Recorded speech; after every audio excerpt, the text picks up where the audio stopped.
Je suis heureux de m'adresser à vous pour vous présenter mes vœux. Ce soir, alors que la communauté catholique est en deuil, avec le rappel à Dieu de sa sainteté, le pape émérite Benoît XVI, je voudrais d'abord joindre mes pensées aux vôtres en souvenir des êtres chers qui nous ont quittés. Je prie avec vous pour qu'ils reposent en paix. À nos malades, j'exprime ma compassion et mes souhaits de prompt rétablissement. L'année 2022 s'achève comme elle a commencé. L'impact de la pandémie et d'une guerre majeure continue en effet de bouleverser toutes les prévisions et de maintenir l'économie dans sa pire récession depuis la Seconde Guerre mondiale. Malgré cette situation difficile, où nombre de pays sont en stagnation ou récession, notre économie reste résiliente. Le classement de World Economics, qui fait autorité en matière de données statistiques, reconnaît en effet le Sénégal comme pays à la croissance la plus régulière sur la décennie 2011-2021. Cette année, notre déficit budgétaire s'est rétréci. Notre taux de croissance, établi à 4,8%, devrait atteindre un niveau sans précédent de 10% en 2023, avec le début d'exploitation de nos ressources pétrolières et gazières.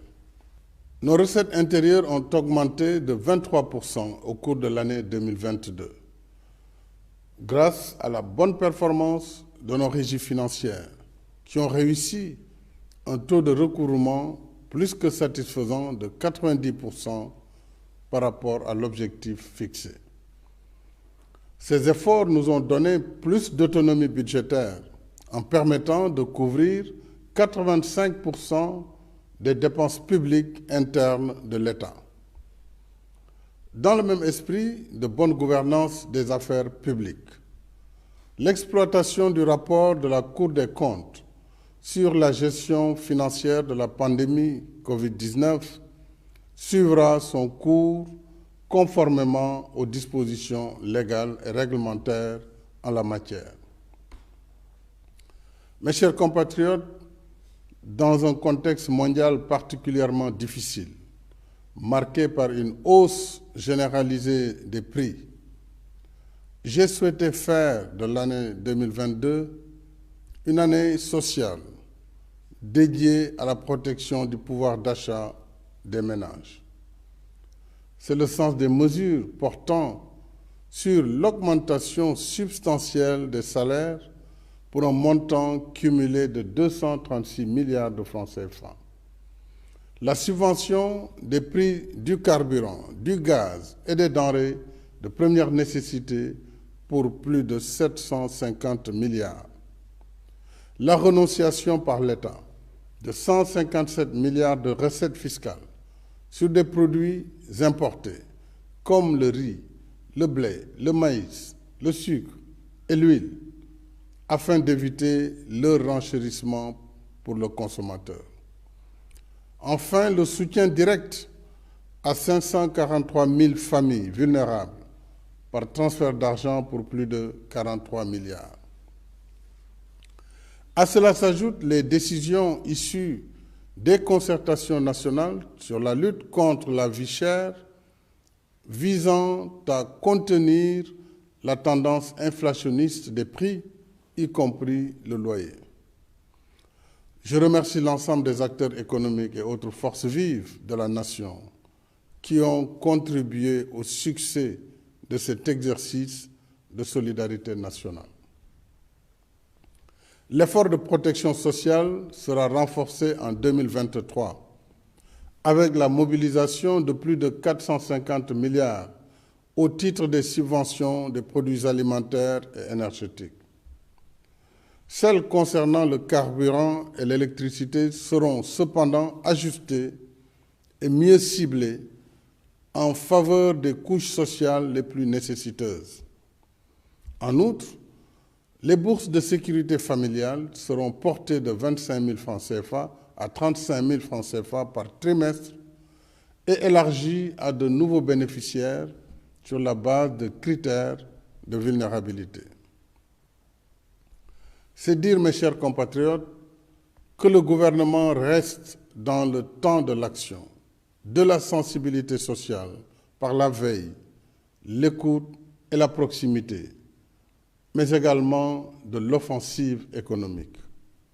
En somme, le Sénégal est aujourd'hui passé d'un état d'indigence à un état d'émergence.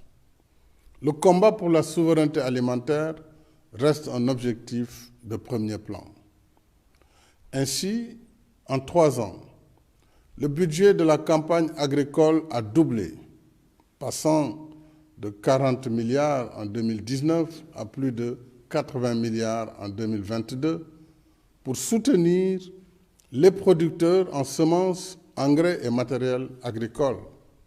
Cette année encore, grâce à l'intensification de nos efforts et une pluviométrie abondante, les récoltes sont satisfaisantes, avec plus de 3,6 millions de tonnes pour les céréales et 1,5 million respectivement pour l'arachide et les produits horticoles.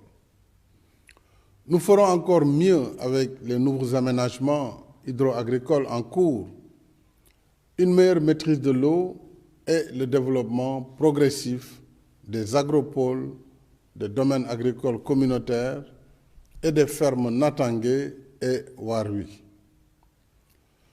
Dans le cadre de la modernisation du secteur agricole, je me réjouis d'annoncer l'acquisition prochaine de plusieurs matériels et équipements, dont des tracteurs, moissonneuses, batteuses, kits d'irrigation, magasins de stockage et chambres froides. Mes chers compatriotes, en dépit de la crise, nous poursuivons résolument nos chantiers d'infrastructures, parce qu'il ne peut y avoir d'émergence sans infrastructures de base. Cette année, nous avons achevé des projets emblématiques, comme la première phase du TR, le stade Abdoulaye Wade, le pont Nelson Mandela de Foundiougne et celui de Marsassoum, l'autopont de Keur Massar, les axes routiers Tambacounda, Goudiri, Kidira et Louga, Dara, entre autres. Au total, 60 chantiers d'infrastructures sont actuellement en cours d'exécution, mettant à contribution le secteur privé national et une main-d'œuvre intensive. Il s'agit, entre autres, de la ligne BRT entre Guédiawaye et Dakar, de la seconde phase du TR entre Diamniadio et Aïbédé, de la route du Dandemayo, de l'axe Kidira-Bakel, de l'autoroute du Nord, Dakar-Tivaouane, Saint-Louis, dont les travaux démarrent en 2023 en cohérence avec le regain de trafic lié à l'exploitation de nos hydrocarbures.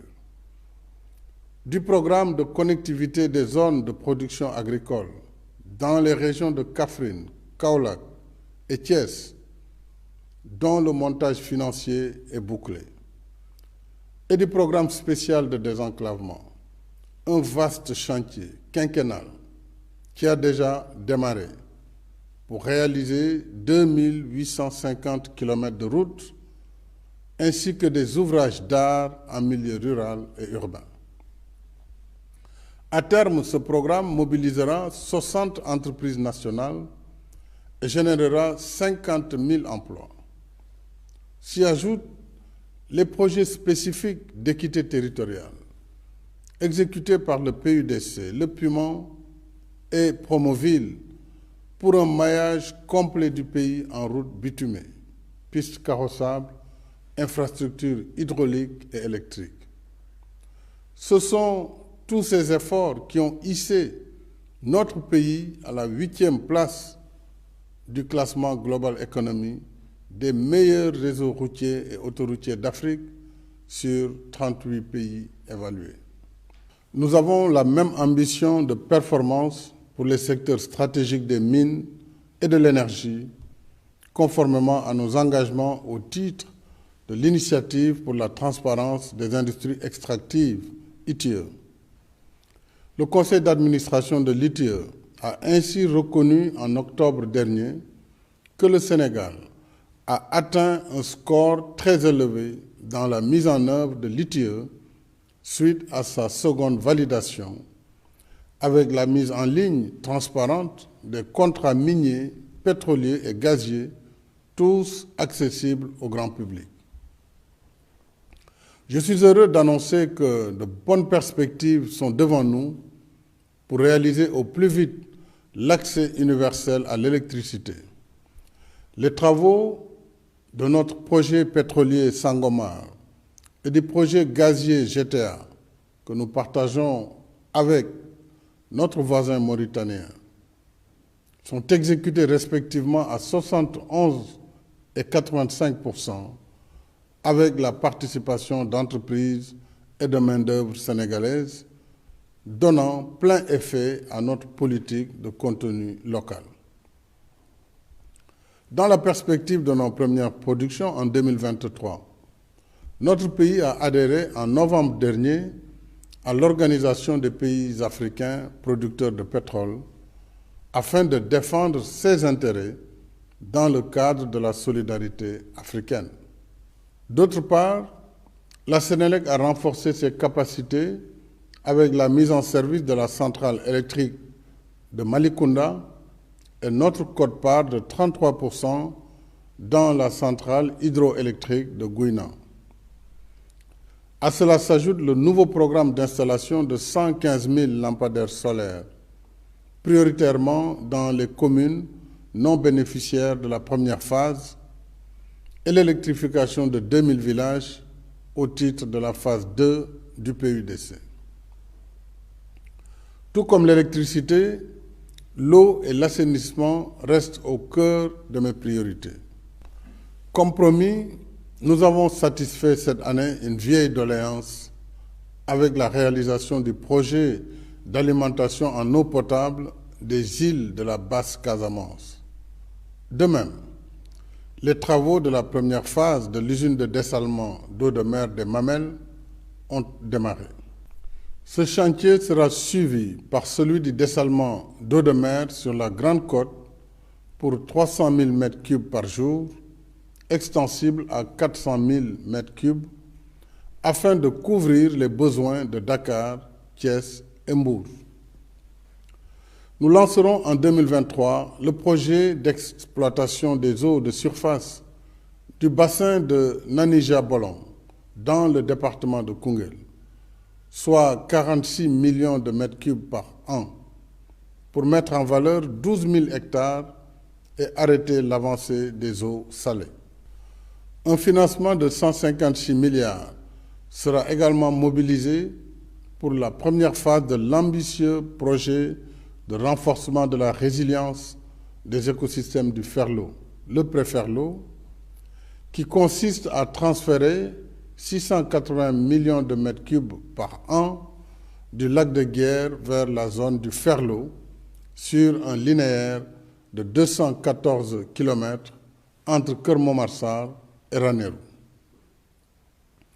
Le Préferlo contribuera de façon substantielle à la souveraineté alimentaire de notre pays, en mettant en valeur tout le potentiel d'agriculture et d'élevage du terroir. J'ai aussi demandé au gouvernement de renforcer la politique des branchements sociaux pour soutenir les couches vulnérables en milieu urbain et rural. Pour un Sénégal de tous, un Sénégal pour tous. Et parce que l'eau est un minimum vital, je tiens particulièrement à ce que chaque famille, quelle que soit la modestie de ses moyens, puisse accéder à l'eau potable.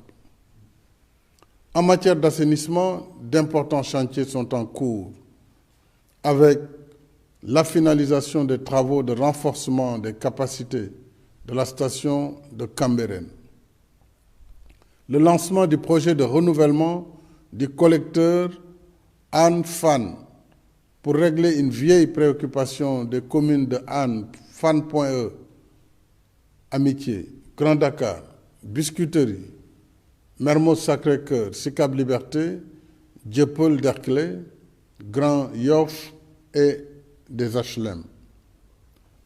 Enfin, la poursuite du programme d'assainissement des villes de Dakar, Kaolack, Louga, Matam, Pikine, Rufisque, Tambacounda, Saint-Louis, Tivaouane et Touba. Dans la quête d'émergence, notre système éducatif reste le cœur battant qui irrigue le corps social et donne vie et espoir à la nation. Éduquer et former nos enfants, c'est entretenir la lumière du savoir qui éclaire les esprits et illumine notre marche vers le Sénégal de nos rêves. C'est pourquoi l'État continue d'investir plus de 25% du budget national dans l'éducation et la formation. Nos acquis récents le prouvent à suffisance avec l'inauguration de l'Université Amadou Mahtar Mbow, le démarrage des classes préparatoires aux grandes écoles, la finalisation des travaux de construction de l'Université El Hadji Ibrahima Niass, le renforcement des capacités de l'Université virtuelle du Sénégal, avec la construction en cours de 46 espaces numériques ouverts, le démarrage des enseignements du campus franco-sénégalais, la création des universités Souleymane Niang de Matam et Sénégal oriental de Tambacounda, dont les coordonnateurs de projets sont déjà nommés. La mobilisation de 52 milliards pour la modernisation des équipements scientifiques de nos universités, l'amélioration de la pension de retraite du personnel enseignant et de recherche, et l'augmentation des avantages accordés au personnel administratif, technique et de service. Malgré nos contraintes et nos limites, nous devons être fiers de notre système universitaire. Au regard des performances de l'Université Cheikh Anta Diop de Dakar, récemment classée première université francophone d'Afrique, et des excellents résultats de nos candidats au dernier concours d'agrégation du CAMES en sciences de la santé. Et à travers le monde, des compatriotes et ressortissants d'autres nationalités formés à l'université sénégalaise excellent dans tous les domaines de l'activité humaine, y compris les plus pointus. Cela montre que nous devons continuer à investir dans l'école parce que c'est opportun et productif. C'est pourquoi je tiens à l'exécution diligente du projet de construction à compter de 2023 de 22 lycées et collèges dans les régions de Dakar, Thiès, Kaolack, Kaffrine et Sédhiou, et du programme d'urgence de réhabilitation de plusieurs lycées historiques, notamment Blaise Diagne, Seydina Limamou Laye, Seydou Nourou Tall et John Fitzgerald Kennedy de Dakar, El Hadji Malick Sy de Thiès, El Hadji Omar Foutiyou Tall et Charles de Gaulle de Saint-Louis, Valdiodio Ndiaye de Kaolack et Djignabo de Ziguinchor. J'accorde le même ordre de priorité à la mise en œuvre des conclusions de la rencontre nationale avec la communauté des Dara du 28 novembre dernier. Depuis des siècles, les Dara font partie intégrante de notre patrimoine spirituel, éducatif et socio-culturel. Ils méritent à ce titre une reconnaissance et un appui institutionnel plus conséquent. À cet effet, en attendant la mobilisation prochaine d'autres moyens, j'ai décidé d'allouer au système éducatif des Dara 20% des fonds de dotation afin de pérenniser leur prise en charge concertée, alliant tradition et modernité.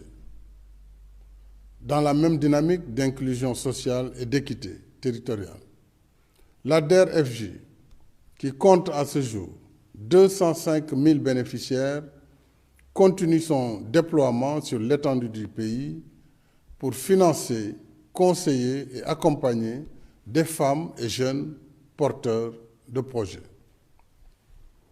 Je tiens particulièrement à ce que la DER/FJ veille à assouplir davantage ses procédures et méthodes d'intervention pour mieux s'adapter aux besoins et réalités de ses cibles.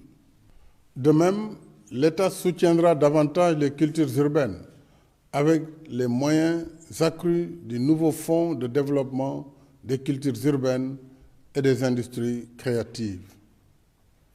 Le gouvernement reste engagé également sur le front de la santé pour tous.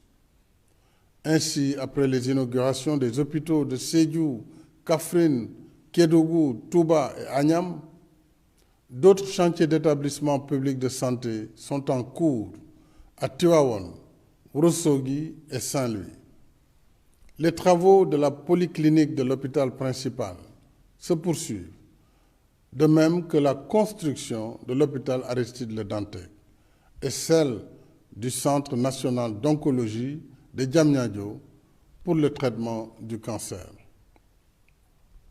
En même temps que nous investissons dans les structures de santé et leurs ressources humaines, il nous faut impérativement réformer et améliorer la gouvernance du secteur afin de la rendre plus efficace et plus transparente.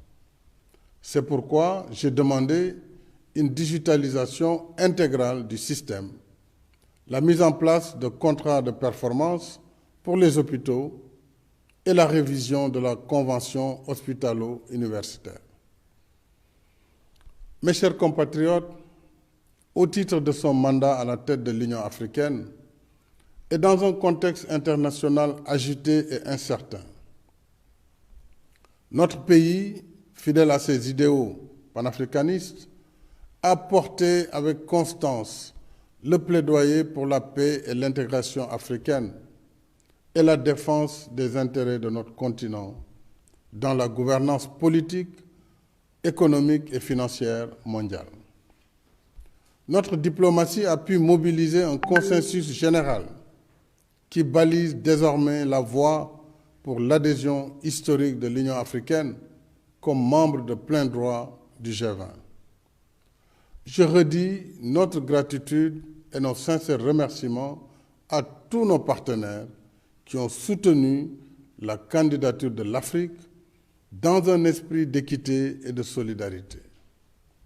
Ce succès, parmi d'autres, ajouté au premier sacre de nos Lions à la Coupe d'Afrique des Nations et à leur troisième participation à la Coupe du monde de football, confirme le standing que notre pays doit tenir et entretenir dans le concert des nations. Ce rang qui nous vaut le respect et la confiance de l'Afrique et du monde, nous le devons surtout à notre héritage commun de nations libres, unies dans sa diversité, paisible et stable dans un monde continuellement percuté par la violence et l'antagonisme jusqu'à nos frontières. Chacun de nous est le légataire de cet héritage. En conséquence, nous avons la responsabilité individuelle et collective de surmonter nos différences afin de cultiver notre vivre ensemble et le préserver des périls qui font le malheur des peuples. Nul ne doit s'imaginer plus grand ou plus fort que cette nation qui nous abrite tous. Nous sommes parce que le Sénégal est. Si nous sommes là aujourd'hui, rassemblés en tant que nation, c'est bien parce que nos anciens nous ont couvés et portés sur les épaules.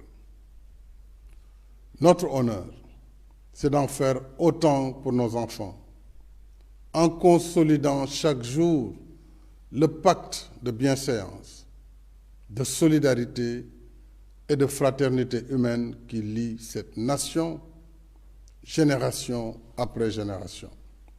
Cette tâche qui nous incombe tous, moi au premier chef, je continuerai d'y veiller de toutes mes forces pour un Sénégal toujours uni, paisible, stable et prospère. À toutes et à tous, mes chers compatriotes, j'exprime mes sentiments affectueux avec mes vœux les meilleurs de paix, de bonne santé, de bien-être et de réussite. Bonsoir et de